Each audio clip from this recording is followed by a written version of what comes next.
ఉభయ గోదావరి జిల్లాలకు ధీటుగా శ్రీకాకుళం జిల్లాలో ఖరీఫ్లో వరిని సేద్యం చేశారు రైతులు. సకాలంలో సాగునీరు అదేవిధంగా వర్ణుడు కరుణ లభించడంతో దండిగా ఈసారి దిగుబడి వచ్చింది.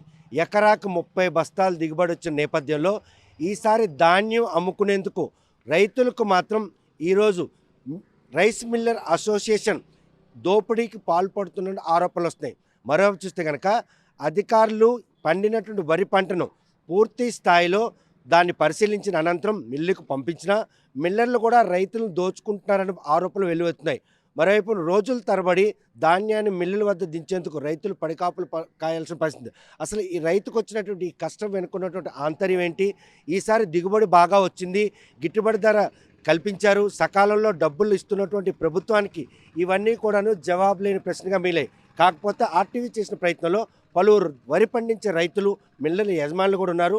అసలు ఈ ప్రశ్నలకి వారు ఏం సమాధానం చెప్తూ విందాం. చూస్తే కనుక మిల్లర్ల దగ్గర రైతులు ధాన్యం తెచ్చుకొని రోజుల తరబడి కాపలా కాయాల్సిన పరిస్థితి. ఎందుకు ఇది? మిల్లర్ల దగ్గర అయితే రైతు పండించిన పంట తెచ్చుకొని అక్కడుండే ఏదైతే సచివాలయం నుండి ఇక్కడ పంపిస్తారో పాయింట్ నుండి, ఆ పాయింట్ నుండి వచ్చిన తర్వాత ఆ వెహికల్ ఏదైతే ఉన్నదో ఆ వెహికల్ లాగిన్ అయిన తర్వాత అట్ ది సేమ్ టైం ఇక్కడ విఆర్ఓ కస్టోడీ ఆఫీసర్ ఉంటాడు. ఆ టైం ఒకటి ఉంటుంది. ఆ టైంలో ఆ వెహికల్ వచ్చిన తర్వాత కస్టోడీ ఆఫీసర్ అకౌంట్కి వెళ్ళిన తర్వాత అతని తాలూగా వీటిలోకి వెళ్ళిన తర్వాత అది ఓకే అయిపోయిన తర్వాత ఆ సరుకుని అనేది మిల్లర్లో దించడం జరుగుతుంటుంది. మిల్లుగా దించినప్పుడు కొన్ని మిషన్స్ రైతులు చిన్న మిషన్ లాంటి బ్రస్టర్స్ చిన్నవి ఉంటాయి. ఆ చిన్నవి ఏం చేస్తున్నారంటే వాళ్ళ కంగారికి లాస్ట్లో వచ్చిన చెత్త గిత్త, గతంలో పశువులు ఉండేవి గ్రామాల్లో మోస్ట్లీ. ఈ పశువులు ఉండేటప్పుడు ఈ కవలు సాలక, పశువులు ఎడ్లు కానీ పావులు కానీ గేదెలు కానీ రకరకాలు ఉంటాయి. ఇవి సాలక బయట కొనేవాళ్ళు. ఇప్పుడు చాలా వరకు అవి లేవు. ఆ లేకపోవడం వల్ల రైతు కొంత కక్కుర్తి పడి ఏంటని చెప్పేసి 10-20 కేజీలు అట్లా వేసేయడం అయిపోతుంది. అక్కడ అన్ని బస్తాలు అక్కడ కేంద్రంలో చూడడం లేదు. ఆ మీద టెస్టింగ్ చేసి పంపిస్తున్నారు. కొంతమంది టెక్నికల్లో ఉండేవాళ్ళు, కొత్త వాళ్ళు ఉంటున్నారు. ఒరిజినల్గా పాత వాళ్ళు చక్కగా చూస్తున్నారు. ఎక్కడో 1, 2, 6 ఇటువంటి ప్రాబ్లమ్స్ వచ్చేటప్పుడు మిల్లు వాళ్ళు మాట్లాడదు. కానీ ఎక్కడ 4, 10, 5 కేజీలు, 7 కేజీలు, 8 కేజీలు అనేది లేదు. మోస్ట్లీ ఈ శ్రీకాకుళం డివిజన్ మాత్రం, శ్రీకాకుళం నియోజకవర్గం, ఆ శ్రీకాకుళం డివిజన్ ఈ ప్రాంతాల్లో ఎక్కడ అటువంటి పరిస్థితి లేదు. 1, 2 దగ్గరలో ఇలా ఉంటున్నదని చెప్పి అసోసియేషన్లో మాట్లాడినప్పుడు కానీ అక్కడ కూడా చెప్తున్నారు. అసోసియేషన్ కూడా మిల్లర్స్ వాళ్ళు కూడా ఆ మిల్లర్స్కి అసోసియేషన్ కొనసాగిల్లోనే ఈ దోపిడీ జరుగుతుందనేటువంటి ఆరోపణలు కూడా వినిపిస్తున్నాయి. దానికి అధికారులు కూడా మద్దతు తెలుపుతున్నారు. అల్టిమేట్గా రైతు నష్టపోయే పరిస్థితి. గత సంవత్సరం అయితే చాలా మిల్లర్స్ లాస్ వచ్చింది రకరకాల ప్రాబ్లమ్స్ వల్ల. సరైన టైంకి టార్గెట్లు లేకపోవడం, టార్గెట్లు ఉంటే అక్కడ ఇది లేకపోవడం, సరుకు ఉండేటప్పుడు టార్గెట్లు లేకపోవడం, ఆ సెంటర్లో ఆ రైతు ఏది పంపిస్తున్నాడు ఆ సెంటర్లో ఆ టార్గెట్ అయిపోవడం, ఈ రకరకాల ఇబ్బందుల వల్ల రైతు చాలా దెబ్బతిన్నాడు. దానిలో దృష్టిలో పెట్టుకొని ఈ సంవత్సరం అసోసియేషన్ కానీ, జాయింట్ కలెక్టర్ గారు కానీ, డిఎం కానీ వీళ్ళందరూ కూడా మీటింగ్ పెట్టడం జరిగింది. అసోసియేషన్ తోటి రైతుకి నష్టం జరగకూడదు. రైతు 4 మాసాలు అదే అనుకొని పంటలో ఉంటున్నారు కాబట్టి మిల్లర్స్ కూడా ఆలోచించండి. మిల్లర్స్ కూడా రైతులను సపోర్టివ్గా ఉండండి, ప్రభుత్వానికి సపోర్ట్గా ఉండండి. అధికారులకు కూడా మీకు ఏమైనా కష్టం వస్తే మాతో చెప్పండి, దాన్ని ఏ విధంగా సమన్వయం చేద్దాం. అసోసియేషన్ ఇచ్చినటువంటి పిలుపా లేకపోతే ఎవరైతే అధికారులు ఇచ్చిన పిలుపు? అధికారులు చెప్పారు. చెప్పిన వెంటనే మిల్లర్స్ మీటింగ్ పెట్టడం జరిగింది.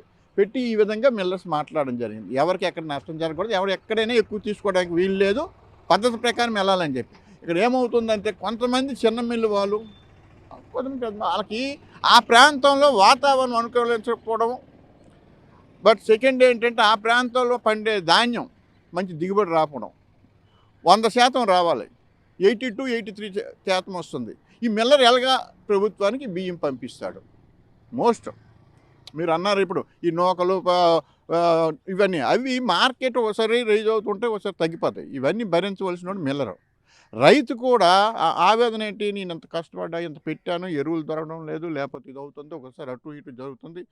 ఆ పద్ధతిలో వాడు కూడా బాధపడుతూ అక్కడ పరిస్థితి కూడా ఎక్కడ మిల్లర్స్ తాలూగా ఆ మిల్లు దగ్గర ఉన్న పరిస్థితి కానీ ఆ రైతుకున్న అవగాహన బట్టి చాలామంది రైతులకు అవగాహన ఉంది. కేజీ అర కేజీ ఏమైందిలే అనే భావంతో వాళ్ళు వెళ్ళిపోతున్నారు. అంటే సంతోషంగా ఆ సమస్యను పరిష్కరించడం వేరు, కానీ డిమాండ్ చేసి 5 నుండి 8 కేజీలు తీసుకుంటున్నారు అన్నట్టు ఆరోపణ. అది ఎక్కడా ఏమీ లేదు. ఆ ప్యాడీ మిల్లుకు వచ్చిన తర్వాత మిల్లర్సు వాడు చూసిన తర్వాత ఏమైనా ఉంటే కేజీ అర కేజీ లోపు అదైనా పెద్ద ఇదేమీ లేదు. ఎందుకు ఈ రకమైన మిషన్స్ వాటి వల్ల కళ్ళాల్లో కరెక్ట్ చూడకపోవడం వల్ల, క్వాలిటీ కరెక్ట్ చెక్ చేయకపోవడం వల్ల, అలాగని చెప్పి ప్రభుత్వం కొత్తగా మళ్ళీ ఒక మిషన్స్ కొనిపించింది. 30,000 రూపాయల మిషన్స్. ఆ మిషన్ ఈ మిషన్ ఒకటే, ఎక్కడేం తేడాలు ఉండడం లేదు. అలాగే లెంత్ గ్యాడర్ ఒకటి పెట్టించారు. 1,50,000 1,60,000 రూపాయలు. అది ఏ శాతంకి ఆ శాతం తీసేసిన ఈవెన్ ఎఫ్సీలో ఒక లోడ్ వెళ్ళాలంటే 2 days పడుతుంది. అక్కడ వాళ్ళు ఆ క్వాలిటీకి రావడం లేదని వచ్చే ఏదైతే వస్తుందో ప్యాడీ అది మొక్క అయిపోతుంది. ఈ మొక్క అయితే వాళ్ళు ఏమాత్రం సిగురు గింజ ఉన్నదండి, ఒక గింజకి జస్ట్ తల్లి వెంట్రుక వాసి సిగురు పడితే సబ్సిడీ కూడా తీసుకోవడం. కనుక వ్యవసాయ రంగంలో యాంత్రీకరణ ప్రక్రియ ఈరోజు వరి పండించే రైతుల పాలిట శాపంగా మారిందంటే అది వాస్తవం. ఎందుకంటే ఈ యాంత్రీకరణ వల్ల సరైన పద్ధతిలో వ్యవసాయం చేసుకోకపోతే ఆ వ్యవసాయ పొలాలు ఒకవేళ అనుకూలంగా లేకపోతే యాంత్రీకరణ వెళ్తుందండి, మిషన్ దిగిపోద్దండి. మిషన్ దిగిపోతే చుట్టేసి ధాన్యం పోతాయి. అన్నీ అనుకూలించాలి, అన్ని రైతుకు వాతావరణం అనుకరించాలి, అట్లా దేవుడు చూడాలి. ఇక్కడ అధికారులు అందరూ సహకరిస్తే కానీ రైతు ఒడ్డెక్కడం కష్టం. కనుక వరి పండించే రైతులకు మాత్రం ఆది నుండి కష్టాల కడగండ్లు ఫేస్ చేస్తున్నప్పుడు కూడాను ప్రకృతి సహకరించిన, సకాలంలో వరుణ్ణి కరుణించిన, చివరాంకానికి పంట చేతికొచ్చిన తర్వాత ఆ ధాన్యాన్ని విక్రయించుకునేందుకు మాత్రం ఈ నిబంధనలన్నీ కూడా ఒక రైతు కూడా మనతో ఉన్నారు. చూస్తే కనుక వరి పండించే రైతుకి గిట్టుబాటు ధరతో పాటు సకాలంలో డబ్బులు కూడా ఇస్తున్నాం. కాకపోతే పండించిన పంటని మిల్లల దగ్గర వెయిట్ చేయాల్సిన పరిస్థితి ఉంటుంది. ఎందుకు ఆ వేతలు పడాల్సి వస్తుంది? మరి మేము పండించే పంటకి మిల్లలకు అప్పచెప్పినట్టు మిల్లల దగ్గర వెయిట్ చేయకపోతే మా పరిస్థితి, మిల్లలు కొనే పరిస్థితులు లేరు. మిల్లర్ కొనకపోతే మా అమౌంట్ డిపాజిట్ అయ్యే పరిస్థితి మాకు లేదు. కళ్ళాలకు వచ్చి కొనుక్కునే రోజులు పోయాయి. మిల్లర్లు డైరెక్ట్ గవర్నమెంట్ సేల్ చేస్తుంది, మిల్లర్లకు అప్పచెప్తుంది. మిల్లర్ దగ్గర మరి వెయిట్ చేయకపోతే మా ధాన్యం కొనుక్కునే పరిస్థితి మాకు ఎక్కడి నుంచి వస్తుంది? సో ఈ వెయిటింగ్ అన్నది రైతుల పాలిట శాపంగా మారిందా? పండిందని సంతోషం కంటే ఈ పడికాపుల వల్ల ఆవేదన ఎక్కువ? ఏమీ లేదండి. మనం పండించే పంటకి మనకి గిట్టుబాటు ధర వస్తుంది. అక్కడ మనకు సరుకు అనేది నాణ్యత కావాలి.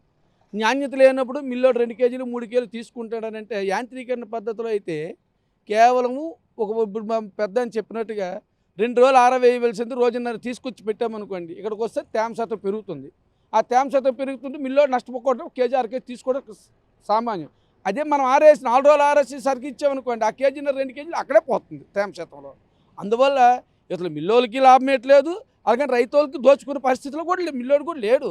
ఇదంతా యాదృచ్ఛికమే తప్పని వాస్తవాలు అయితే కావు. కాకపోతే ఈ యాంత్రీకరణ ప్రక్రియలో కోత కోయడం, కుప్పలు పెట్టడం, నూర్చడం, ఈ ప్రక్రియ అంతా కనుక సజావుగా సాగితే ఈరోజు ధాన్యం అమ్ముకోవడంలో ఎటువంటి నిబంధనలు కూడా ఆటంకంగా నిలిచే పరిస్థితి ఉండదు కదా? లేదు, ఏమీ లేదండి. యాంత్రీకరణ పద్ధతిలో అయితే మాత్రం మనం సకాలంలో సరుకులు పంటలు కోసుకొని మనం మిల్లర్కి అప్పచెప్పచ్చు. కాకపోతే తేమ శాతాన్ని ముందు మనం పరిశుద్ధి చేసుకుని రైతుకి అప్పచెప్పుకుంటే ఆ కేజీ కూడా పోదండి మిల్లర్కి అప్పచెప్పుకుంటే.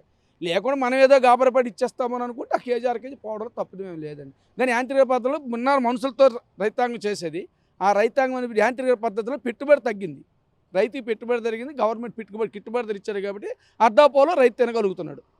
అంటే పెట్టుబడి అంటే లేబర్ దొరకకపోవడం, సకాలంలోనే ఆ కూలీలు దొరికిన నేపథ్యంలో యాంత్రీకరణలో మాత్రం పెట్టుబడి అయితే మిగులుతుంది, కానీ పలసాయం అమ్ముకునే దాంట్లో మాత్రం లాభం వచ్చే పరిస్థితి. ఆ లాభం వచ్చే పరిస్థితి లేదు, మన చేతిలో ఉంది. అది మనం ఆరగొట్టుకొని పెద్ద బహిరంగ ప్రదేశాల్లో 1 రోజులు ఆరగొట్టుకొని ఇచ్చేసామనుకోండి, గవర్నమెంట్ ఇచ్చింది ఆ 80 కేజీలకి వెళ్ళిపోతుంది బస్తా. లేదనుకోండి ఇక్కడికి వచ్చి మిషన్లో తేమ శాతం 4-5% పెరిగింది, అర కేజీ పావు కేజీ పోతుంది. చూస్తే కనుక గతంలో వరి పండించే రైతుకి ప్రస్తుతం వరి పండించే రైతుకి వ్యత్యాసం ఏమని భావించవచ్చు?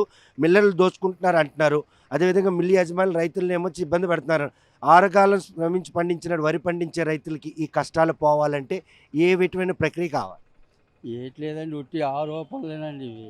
రైతుకి ఏంటంటే ఆరోపణలు, ఒక్కొక్క రైతు ఉంటాడు ఆరోపణలు తప్పించి, కానీ మిల్లులకి రైతుకి అక్కడ ఏ గొడవలు గొయ్యలు రావడం లేదండి. ఎక్కడో ఇప్పుడు ఆ సైడు దిగుబడులు పోతాయి కాబట్టి ఏదో 2 కేజీలు 3 కేజీలు మిల్లలు అడగడం ఖాయం. ఇన్నాళ్ళు ఏంటంటే కోసి ఒక వారం రోజులు ఎండ వేసేవాళ్ళం. ఇప్పుడు అది మరి ఎండ కంటే డైరెక్ట్ మిషన్లు పెట్టడము, అదేంటంటే పచ్చి వెళ్ళి రావడం మీద అక్కడికి వచ్చేసరికి మిల్లరు అడగడం తప్పేట్లేదు. కొయ్యాలి, కుప్పెట్టాలి, అదేవిధంగా నూర్చాలి అనుకున్నటువంటి టైము లేదు. ఆ విధంగా కూలీలు దొరకట్లేదు. అందులో భాగంగా అయితే అక్కడ మళ్ళా విన్నలు కోసి 4 రోజులు 5 రోజులు ఎండ వేసేవాళ్ళం. ఇక్కడికి వస్తే కేజీ తీసుకునేవాళ్ళు కాదు. ఇప్పుడు ఏంటి అలాగైతే లేబర్ దొరకడం లేదు. ఇలా మిషన్ కంపెనీ పెట్టిస్తే 3-4 రోజులకి పని అయిపోతుంది, కానీ గింజలు ఎండడం లేదు. ఆ ఎండకపోవడం వల్ల ఇక్కడికి వచ్చిన తర్వాత 2 కేజీలు 3 కేజీలు అడుగుతారు. అది రైతులను మిల్లరు ఇచ్చేసుకుంటాను ఆరోపణలు చేస్తారు. అవి కామనే. మరి మీ పేపరు ఆ గవర్నమెంట్ నుంచి ఒకలా రాస్తుంది, ఈ గవర్నమెంట్ వచ్చి ఆ పేపర్ ఒకలా రాస్తుంది. ఇవన్నీ ఒట్టివేనండి ఆరోపణలు. అంతేకాదు సజావు జరుగుతుంది ఇప్పుడు పెంచుతానికి. ఆరోపణలు అయితే వస్తాయి, కానీ ఆరోపణలు రోజుకి ఒకటి వస్తుంది, కానీ జరగడం బాగానే జరుగుతుంది. ఇబ్బంది ఎక్కడంటే ఈ మిషన్ల వల్ల ఇబ్బంది. ఈ మధ్యన మేఘాలు ఎత్తేసి గబీని కోసేసి మిల్లు కొట్టుకొస్తే అది 4 రోజులు ఎండవలసింది, 1 రోజు 2 రోజులకి ఎండిపోతే అది ఎండుతుంది. ఏంటి కనుక వరి పండించే రైతులకు మాత్రం ఈరోజు కష్టాల కడగంట్లు ఆది నుండి వెంటాడుతున్నాయి.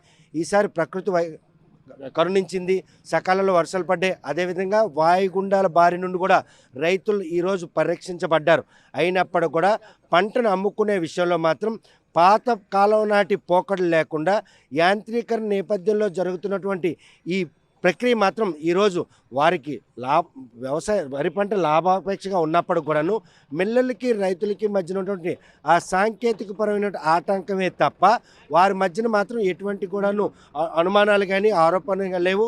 కాకపోతే కనుక వరిని మాత్రం కోత కోసి అదేదో ఎండబెట్టి కుప్పలు పెట్టి నూర్చే ప్రక్రియ ఉండేది. కానీ ప్రస్తుతం కూలీలు దొరకకపోవడంతో యాంత్రీకరణ ప్రక్రియ దిశగా రైతులు వెళ్ళడంతోనే ఈ సమస్యలు ఉత్పన్నం అవుతున్నాయే తప్ప ఈరోజు మాత్రం రైతులకి మిల్లులకి మధ్యన ఏకాభిప్రాయం వారికి మాత్రం వరి పండించే రైతులకు మాత్రం ఆదాయం తెచ్చిపడుతుందన్నట్టు ఆనందం వ్యక్తం చేస్తున్నారు. ఇకపోతే మిల్లర్లపై వచ్చినటువంటి ఆరోపణలు మాత్రం ఏవైతే తేమతో ఉన్నటువంటి ధాన్యాన్ని తొందరపడి మిల్లర్లు తేవడం, శాంపిల్ తీసుకెళ్ళినటువంటి రైతులు సచివాలయంలో వారు కూడా నిర్ధారించడంలో జాప్యం, ఈ పరిణామాలన్నీ కూడా తమపై ఆరోపణలు వస్తున్నాయి. ఈ ఆరోపణలు ఎటువంటి కూడాను వాస్తవాలు లేవు. వరి పండించే రైతులకు మాత్రం ఈరోజు గిట్టుబాటు ధర కల్పనలో మిల్లర్లు కూడా మేము సైతం అని సహకరిస్తున్నామని చెప్పి వారు కూడా భరోసిస్తున్నారు. అల్టిమేట్గా కూటమి ప్రభుత్వం తీసుకున్నటువంటి ఈ ధాన్యం కొనుగోలు విషయంలో మాత్రం ఎటువంటి అనుమానాలకి తావు లేకుండా కొనుగోలు ప్రక్రియ జరుగుతుందనడంలో ఎటువంటి అతిశయక్తి లేదు. వీడియో జర్నలిస్ట్ రామకృష్ణతో సత్యం, RTV శ్రీకాకుళం. చరిత్ర సృష్టించినోడు ఇప్పుడు ఆ చరిత్రని తిరగరాయబోతున్నాడు. అబద్ధాల గోడల్ని బద్దలు కొట్టి నిజాలను రాగా మీ ముందుంచబోతున్నాడు. నిజమైన వార్తల కోసం వెంటనే డౌన్లోడ్ చేసుకోండి రా యాప్ని.